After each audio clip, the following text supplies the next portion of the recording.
Okay, mamas, we are going to be talking about low back health. And this actually has potential to be probably one of the most in-depth or super applicable tips out of all of them, because I know exactly what you guys need here. So more than one of you voted for low back health, low back stretching, low back pain, stuff like that. So I want to start off by saying that weeks number 1 and weeks number 4 in the Google Drive have stretching videos. And the stretches in both of those are wonderful stretches to start with. Even if you don't think they're targeting your lower back specifically, by the time I get through this video, you will understand that it's helpful. So I first want to talk about low back health. So low back pain is a problem that 80% of the American population has, and honestly, I bet it's more. I bet it's been years since they've actually studied that. We just keep saying 80%. I guarantee it's more. I have had low back pain before.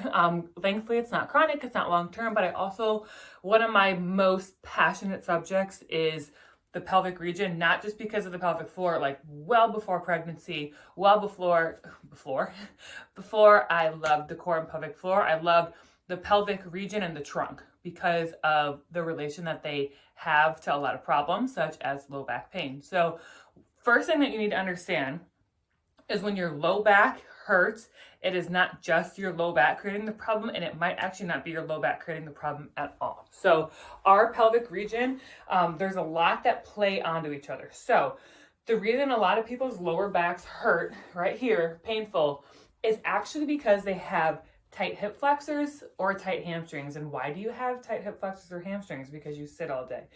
Think about just like your hip flexors being in that constant flex motion, or when you are sitting down, your hamstrings are not going through their optimal range of motion. They're not going through optimal length because they're not being used. So when your lower back hurts, I actually need you to target your hips and your hamstrings first and see how your back feels. So think about it this way. If my hip flexors are tight, I probably shouldn't have wore black, but we'll do this. If my hip flexors are tight, the hips insert up here into the pelvic region, where your abs also insert down here. If they're tight, they are pulling closer together, such as that, which means it is pulling your hip bone forward. It is actually creating a pelvic tilt forward. So what happens when your hips are tight and it's pulling your pelvic region this way?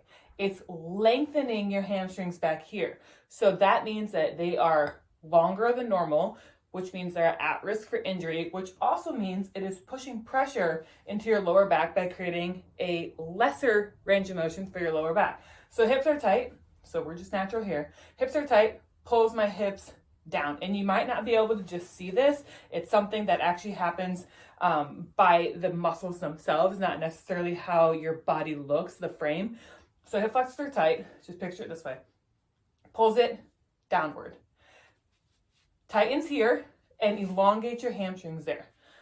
On the flip side, if your hamstrings are tight, it pulls everything posteriorly. So now we're creating that posterior pelvic tilt, and your quads, like doing this, I can feel my quads. So now my quads are at that optimal length. My hip flexors are overstretched, over lengthened, putting them at greater risk for injury. And my back is now also being lengthened because it's being pulled down by my tight hamstrings. So before anything, it's not just about heating your back and stretching your back. It's about taking care of everything that connects together in your pelvic region.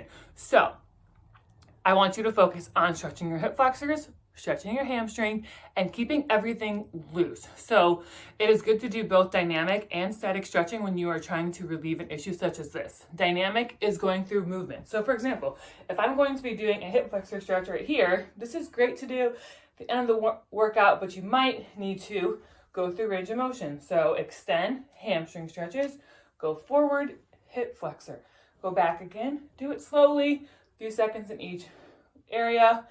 That is dynamic. You are actively working the stretching muscle instead of just holding it statically.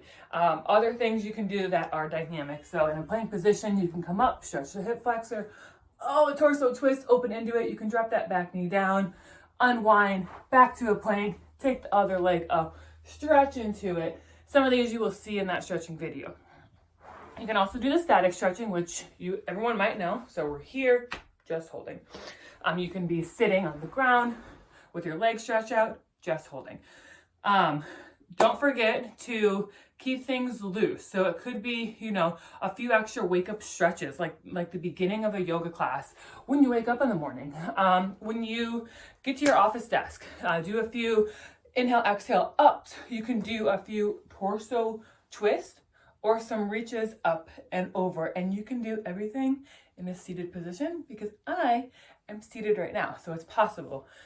So wake your body up, and wake your body up frequently throughout the day. Don't just focus on you get home, your back hurts like crazy, and you focus on it for 5 minutes. That's actually going to do so much less than if you were to focus on it for 5 different periods of 1 minute throughout the day, because it wakes it up. Same thing to be said about walking.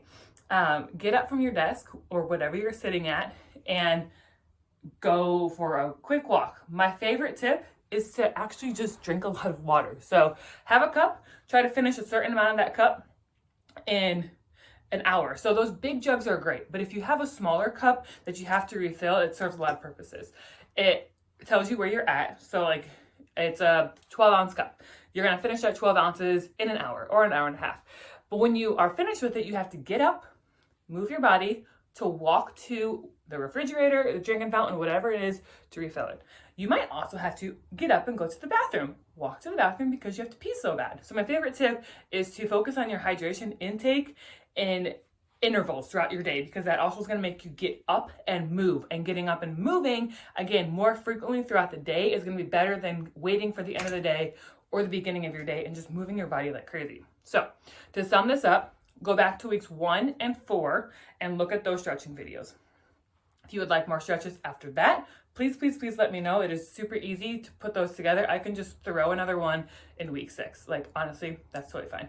So look at the stretching videos, do the stretching videos, focus on keeping your body active. So move it frequently throughout the day instead of all at once. And make sure you are doing dynamic and static stretching of all the muscle groups that associate with the low back, not just the low back itself. So you're going to stretch your hip flexors, your hamstrings, your quads, your glutes, and your lower back.